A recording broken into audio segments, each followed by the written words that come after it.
ಅಕ್ಷರ ಕಲಿಸೋ ಅಜ್ಞಾನ ಅಳಿಸೋ ಅವನೂನು ಅನ್ನದಾನೆ.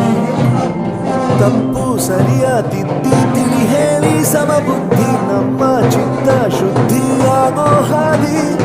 ಎಷ್ಟೇ ದೂರ ಹೋದ್ರೂ ಮರಿಬೇಡ ನಿನ್ನ ಬೇರು, ನಿನ್ನ ಸಾಧನೆಗೆಲ್ಲ ಇದುವೇ